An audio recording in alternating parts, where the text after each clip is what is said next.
दोस्तों राम राम जी। आप देख रहे हैं CT71। अगर हम सलोरे क्षेत्र की बात करें, सलोरे में एक जाना पहचाना नाम है, मोंटी सैदुपर के नाम से मशहूर है। और अमन संधू अनिल संधू सैदुपर से हमारे साथ हैं, एक जानी पहचानी हस्ती है। तो आज इनसे मिलने का मौका मिला और आपको मतलब रूबरू कराते हैं अपने चैनल के द्वारा। भाई साहब से बात करेंगे उनकी पूरी लाइफ के बारे में और उनकी पार्टी को लेकर क्या उनकी नीतियां हैं और किस मकसद से वो राजनीति में आए और समाज सेवा में निरंतर अग्रसर हैं। तो भाई साहब राम राम जी। राम राम जी। सबसे पहले तो मैं CT71 का धन्यवाद करता हूं कि आज आप हमारे निवास स्थान पर आए, हमारे गांव में आए और साथ ही साथ अपनी तरफ से अपनी धर्मपत्नी श्रीमती निशा संधू मेंबर जिला परिषद, छोटा भाई अमन संधू सरपंच सैदुपुर, उनकी तरफ से समस्त देशवासियों को, इलाका वासियों को, समस्त आमजन को अपनी तरफ से दिवाली की, भैया दूज की, विश्वकर्मा डे की हार्दिक शुभकामनाएं देता हूं। ये त्यौहार आपके जीवन में ढेर सारी खुशियां लेकर आए, सभी को मुबारक हो। तो बहुत अच्छा भाई साहब। तो भाई साहब वैसे तो एक जाना पहचाना नाम है और मोंटी के नाम से ज़्यादा मशहूर हैं भाई साहब। तो हम अपने दर्शकों को बताना, थोड़ा आपके बारे में बताना चाहेंगे कि एक शुरुआत कहाँ से हुई समाज सेवा की। देखिए, वैसे तो मेरे ताऊ जी जिला परिषद मेंबर रहे जब पंजाब हरियाणा इकट्ठा था। उस समय में अम्बाड़ा डिस्ट्रिक्ट होता था, उस समय में जिला परिषद के मेंबर रहे थे वो। उसके बाद ब्लॉक समिति नारायणगढ़ के चेयरमैन रहे, शुरू से आखिरी तक गांव के सरपंच भी रहे। 4 गांवों की पंचायत होती थी, पांड्यों, कप्तान माजरी, सैदुपुर, टिबड़ी। और उनकी मृत्यु के बाद मेरे पिताजी गांव के सरपंच रहे लगातार, वो भी सरपंच रहे। 1990 में उनकी डेथ हो गई थी। ब्लॉक समिति के मेंबर भी रहे, कोऑपरेटिव बैंक के डायरेक्टर, लैंड मॉर्गेज बैंक के डायरेक्टर। कहने का मतलब ये है कि शुरू से ही परिवार राजनीति में है। और मैं भी जब +2 में पढ़ता था उस समय में मैंने कोऑपरेटिव सोसाइटी का चुनाव लड़ा था और उसका मैं प्रेसिडेंट भी 3 बार लगातार रहा। उसके बाद पहली बार सोसाइटी थी, उसके बाद 2 बार पैक्स बने, सडोरा पैक्स, उसका मैं 2 बार लगातार प्रेसिडेंट बना। और 2010 में पहली बार मेरी धर्मपत्नी ने चुनाव लड़ा जिला परिषद का। जिला परिषद का, हाँ, उस समय में भी 3800 वोट की लीड से वो यहाँ से चुनाव जीतती थी और काफ़ी विकास कार्य करवाए। उसके बाद मैंने 2016 में जब वार्ड नंबर 2 बन गया था, प्रॉपर सडोरा भी उसके अंदर था, तो मैंने खुद चुनाव लड़ा जिला परिषद का और 5600 वोट की लीड से मैं जीता था।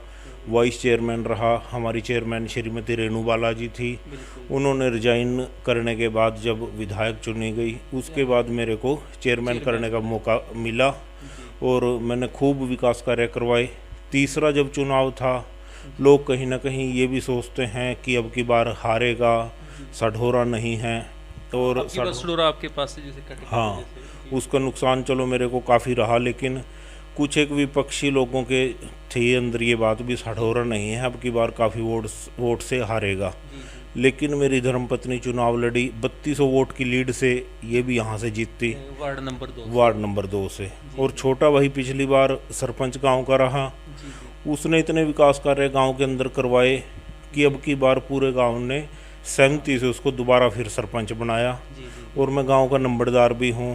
शुरू से राजनीतिक परिवार रहा है, समाज सेवा हमारा परिवार करता है। मेरा भी कोई और एक्स्ट्रा बिजनेस नहीं है खेती से अलग, और मैं सुबह से शाम तक जन सेवा के ही कार्य करता हूं। कोई भी मेरे पास आएगा, घर पे आएगा, या सढोरा मेरा ऑफिस है वहां पर आएगा, मेरा सिर्फ एक ही टारगेट है कि मकसद है कि इसको संतुष्ट करके भेजना, जितना अपने से हो सके, हाँ, इसका काम करवाना, जिस भी माध्यम से हो उसका काम करवा के मैं भेजता हूँ। दोस्तों हम अपने दर्शकों के बात और बताना चाहेंगे कि कुछ दिन पहले हमने सैदुपुर की वीडियो डाली थी और शायद मैं तो कहता नहीं कि हरियाणा में कोई ऐसा गांव है। सैदुपुर एक बहुत ही निर्मल और साफ स्वच्छ गांव है और ये बदौलत मोंटी जी की है और इनके भाई हैं जो सरपंच साहब हैं मिंटू, तो उन्हीं की बदौलत है। तो बस अब जैसे अगर हम अभी पार्टी की बात करें तो आप कांग्रेस पार्टी में है, तो कि जैसे पार्टियां और भी बहुत हैं हरियाणा में, क्षेत्रीय पार्टियां हैं, तो इसकी क्या वजह है कांग्रेस में जाने की? देखिए, मैंने जितने चुनाव लड़े कभी भी किसी पार्टी से मैंने चुनाव नहीं लड़ा। मैं हमेशा चुनाव आज़ाद लड़ता था जी और आज़ाद ही लोगों ने मेरे को समर्थन किया। लेकिन मेरा ये मकसद ज़रूर रहता है कि जो पार्टी विकास करवा सके उसका समर्थन देना।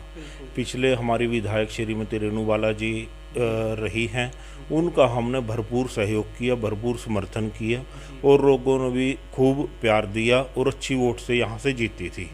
और अब जो 10 साल से बीजेपी सरकार है, मैं तो ये मानता हूँ कि लोगों को जितनी उम्मीद थी मोदी जी से थी, खट्टर जी से थी, वो लोगों की उम्मीदों पर खरा नहीं उतरे। क्योंकि अब अगर अपने प्रॉपर सढौरा की ही बात करें, कल सीएम साहब आए यहाँ पर खट्टर जी, तो लोगों को काफ़ी उम्मीदें थी जी। कल उन्होंने मतलब जैसे यहाँ पे प्रोग्राम था बिलासपुर। हाँ जी, प्रॉपर सढौरा में भी प्रोग्राम था और ये उम्मीद थी कि जैसे खट्टर साहब ने 9 साल पहले यहाँ पर सिविल हॉस्पिटल की घोषणा की थी, 50 बेड का करने की, सब डिपो बस का बनाने की घोषणा की थी, सीवरेज की घोषणा की थी भी, और कल जो आए भी इन घोषणाओं को 1 महीने में पूरा करेंगे और यहाँ कहीं ना कहीं उपमंडल की भी घोषणा कर सकते हैं। लेकिन उन्होंने उनके बारे में कोई बात नहीं की। मैं तो ये मानता हूँ कि जो पार्टी के लोग भी हैं, उनसे भी मेरी बातचीत हुई कल व्हाट्सएप पे, फ़ोन पे, वो भी निराश हैं इस बात से, क्योंकि लोगों को जो उम्मीदें थी उन पर सीएम साहब खरे नहीं उतरे और उन्होंने खाली घोषणाएं करके सढौरा को पिछड़ा वर्ग में घोषित कर दिया कि यहाँ पर जो 9 साल पहले हालात थे आज भी वही हालात है। ना हॉस्पिटल है, ना सीवरेज चला है, लोगों की गलियाँ पाड़ के घेर दी, बुरा हाल कर दिया। कल किसी के साथ कोई बात नहीं की, सब प्री प्लान्ड काम था। जो इनकी तारीफ करता था उसको बोलने का मौका दिया। शुभम गोरी जी ने एक गौशाला की बात रखी, बात को बीच में ही काट दिया, बात को बीच में काट दिया। अब एक बीजेपी के नेता ने सढौरा सीवरेज की बात करी, उसको भी नसीहत दे के चले गए कि आप 5 चक्कर लगाओ, 4 चक्कर लगाओ, फिर मेरे को बताना। जब इतने बड़े लीडर सढौरा के अगर शिकायत करते हैं सीएम साहब के पास, उनकी बात नहीं सुनी जाती तो आम जन की बात कहाँ सुनी जाएगी। अच्छा भाई साहब, जैसे अभी सर मतलब लोगों ने 9 साल सीएम साहब हमारे खट्टर साहब हैं और एक सीएम होते हुए कि क्या वजह है वो अपनी की हुई घोषणाओं को भी पूरा नहीं कर सकते। अगर हम हॉस्पिटल की बात करें, क्योंकि आज हॉस्पिटल का मैं तो कहते हैं इस दौरे में इतना बुरा हाल है, तो एक सीएम होते हुए क्या वजह है कि अपनी घोषणाओं को ही पूरा नहीं कर सक रहे हैं जी? देखिए, जो आदमी कभी एक वार्ड का पंच तक नहीं रहा, एमसी तक नहीं रहा, उसको सीधा सीएम की कुर्सी पर बिठाना, उसको अनुभव की कमी है कि मैंने जो घोषणा कर दी कम से कम उसको का रिव्यू तो लें कुछ टाइम के बाद। हमारे यहाँ पर एक सड़क की घोषणा की हुई है, ये इन्होंने सिर्फ मुंह से बोलना है और बाद में उसका रिव्यू नहीं लेते। ये भी हमने घोषणा की थी, कोई सढौरा से अनजान नहीं थे वो।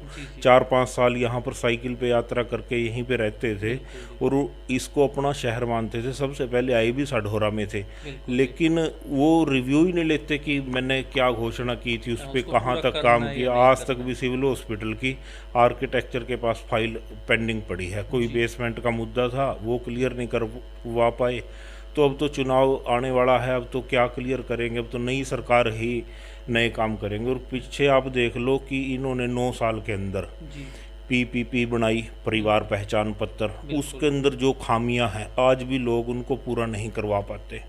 जिसकी उम्र अगर 62-63 साल भी होगी, किसी कारणवश उसके आधार कार्ड में या परिवार पहचान पत्र में उम्र नहीं है, उसकी आज तक भी पेंशन नहीं लगी। और किसी की अगर किसी ने ठेके पे ज़मीन लेके और पंजीकरण अपने नाम से करवा लिया, उसके खाते में अगर 2-4 लाख रुपए आ गए, उसकी इनकम ज़्यादा शो करके उसकी पेंशन रोक दी। एक ठेके पे ज़मीन लेना एक मजदूरी का कार्य है, तो उन्होंने ये देखना चाहिए था भी अगर मजदूरी का कार्य भी कर रहा है तो इसकी पेंशन तो कम से कम रेगुलर करें। अब सिलेंडर के भाव 1200 रुपये तक पहुँचा के अब 200 रुपये की सब्सिडी कर दी, ये लुभावने हैं। और दूसरी, ये जो उज्ज्वला योजना लाई, पहले हमारे गांव की देहात की महिलाएं जो थी लकड़ी पे गोहे पे बना लेती थी खाना, इन्होंने वो देके कम से कम उन पे सब्सिडी देके 400 रुपये का सिलेंडर इन्होंने देना चाहिए था उनको, लेकिन वो भी नहीं। अब पिछले इतने साल हो गए इनको बने हुए,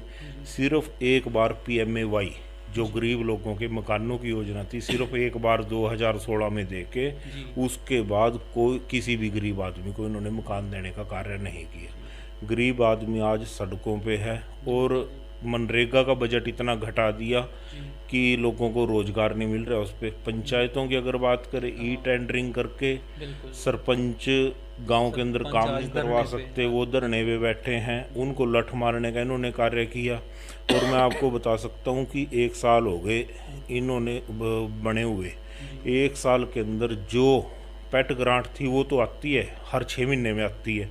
स्टेट फाइनेंस हो गया और राज्य वित्तीय आयोग और जो सेंट्रल गवर्नमेंट की एक ग्रांट आती है वो रेगुलर आती है। लेकिन इन्होंने अपनी तरफ से किसी भी पंचायत में 1 रुपया देने का काम इन्होंने नहीं किया। सरपंच कहाँ से विकास कार्य करवाएंगे? हालांकि अब पीछे टुआना में रैली थी, सभी सरपंचों ने मिलके इनके खिलाफ वोट डालने का निर्णय लिया, कसम खाई वहाँ पे।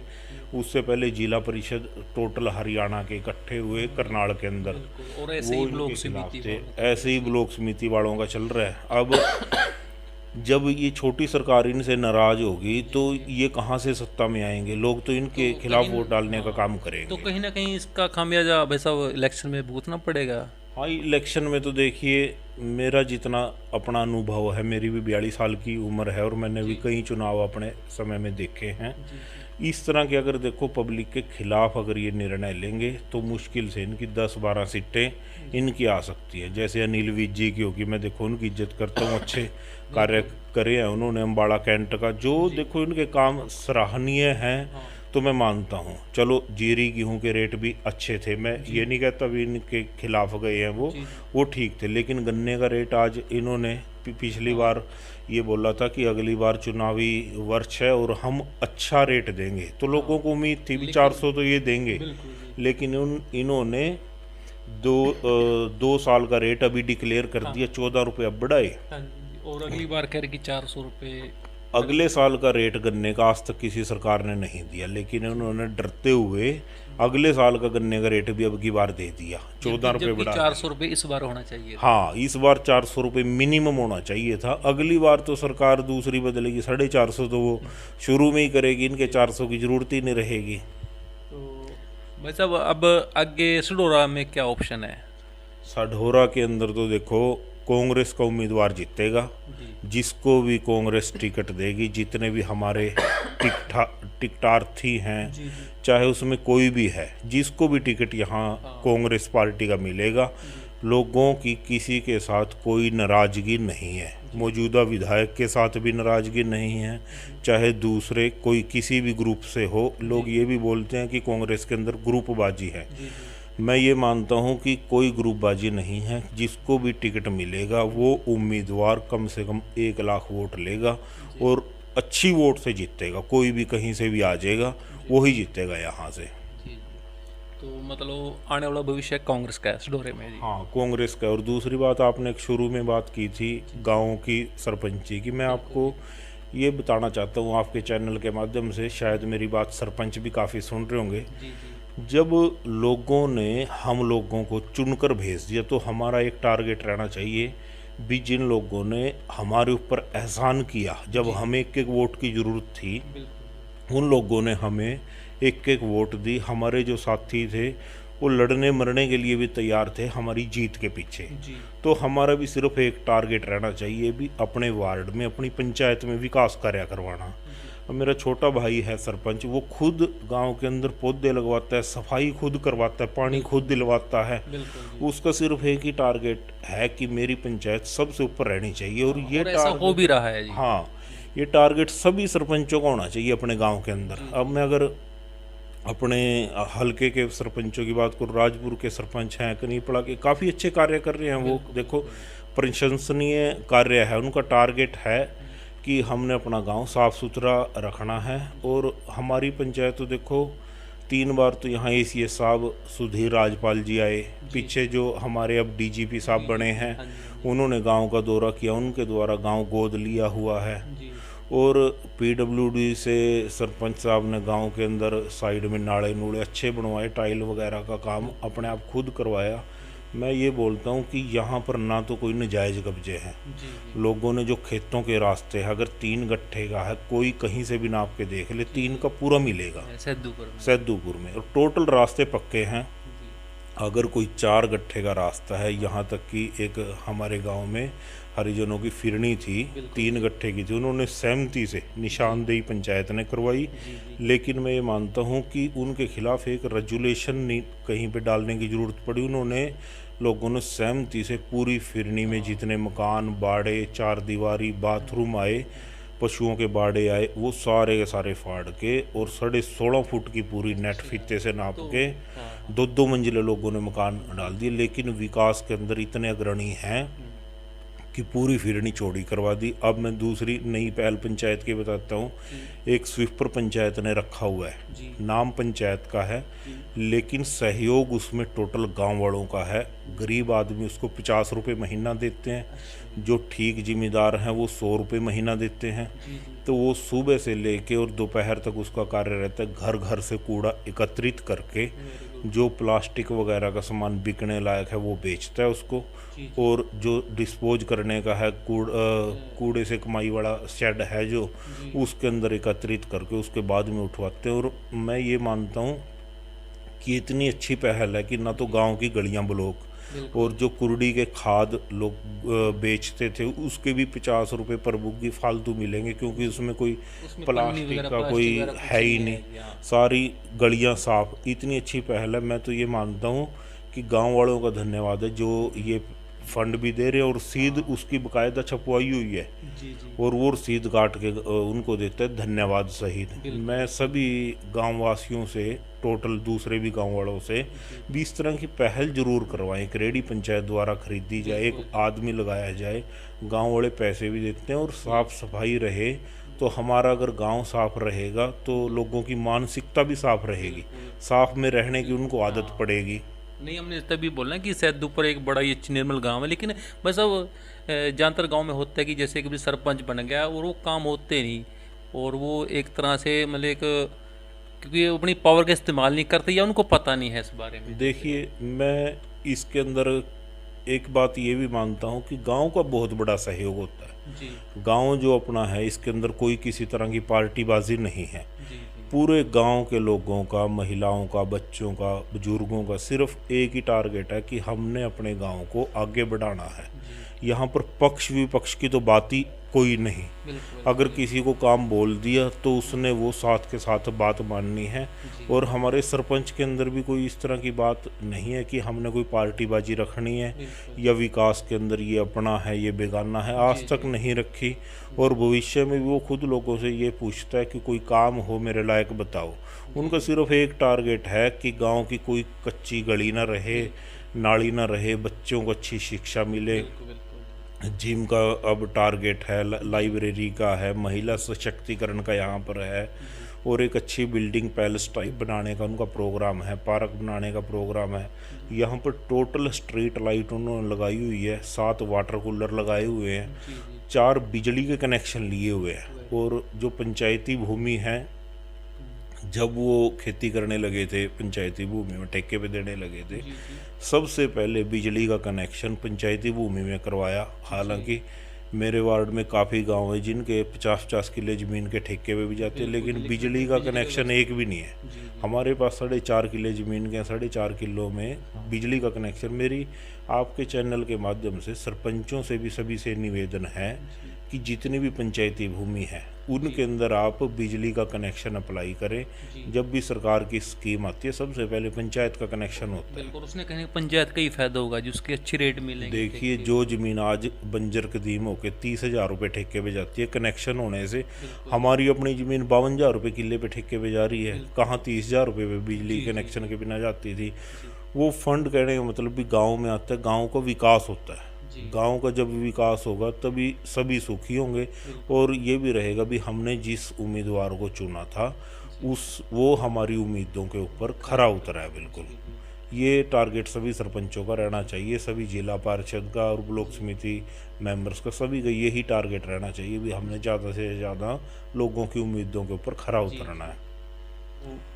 बस अब जैसे अब आपने सैदुपुर गाँव अपने गांव की बात की, अब हम थोड़ा सा हल्के की बात करते हैं कि हल्के में जैसे आपका ये बैकवर्ड एरिया भी कह सकते हैं हम सडोरे को, तो इसको लेके भविष्य में क्या योजना है और जिस पे मतलब आगे वाली सरकार को अमल करना चाहिए जी अपनी तरफ से? देखिए, मेरे दिमाग में एक बात चलती है, जिस तरह से सरकार के द्वारा ये मोरनी हिल से लेके और खिजराबाद प्रताप नगर तक समझो, ये शिवालिक के अंदर घोषित किया हुआ है। एक तो इसमें शिवालिक के तहत इसमें ग्रांट ज़्यादा है ताकि हमारे इस क्षेत्र का विकास हो सके। और मेरा आने वाले टाइम में ये है कि इसमें कहीं ना कहीं इंडस्ट्रियल एरिया घोषित करके इंडस्ट्री हब बने ताकि हमारे लोकल जो बेरोजगार युवा हैं उनको नौकरी मिले, और उसके अंदर कम से कम 75% आरक्षित करना चाहिए। जो भी इंडस्ट्री यहाँ पर चल रही है या भविष्य में लगने जा रही है, 75% हमारे लोकल युवा उसमें नौकरी मिलेगी, हिस्सेदारी होगी, सरकार की तरफ से सब्सिडी भी दी जाए ताकि हमारे पूरे इसका सढौरा बिलासपुर जो भी ये थाना छप्पर तक की बेल्ट है मेन हाईवे से इधर इधर की, इसका सारी का विकास हो सके, कोई गरीब न रहे। जिस तरह से दिल्ली के आसपास के इलाके हैं जहाँ पर गरीब आदमी है ही नहीं, अमीर ही आदमी है सारे वहाँ, तो हमारे यहाँ भी गरीब आदमी का भी विकास हो, मजदूर का भी विकास हो, हर क्षेत्र में विकास होना चाहिए। अपने लिए मतलब इंडस्ट्रियल एरिया हो और फैक्ट्री वगैरह पर जोर दिया जाए थोड़ा सरकार की तरफ जो आने वाली सरकार बनेगी तो हमारी उनसे यही मांग रहेगी, इसके ऊपर ध्यान दिया जाए। और जो दूसरा हमारा सढौरा और बिलासपुर का है, मंडी का एरिया काफ़ी कम है, ये भी मंडी का एरिया एक्वायर करके और ज़्यादा चौड़ी मंडी बननी चाहिए ताकि किसानों को फसल ले जाने में, सुखाने में कोई किसी तरह की प्रॉब्लम ना आए।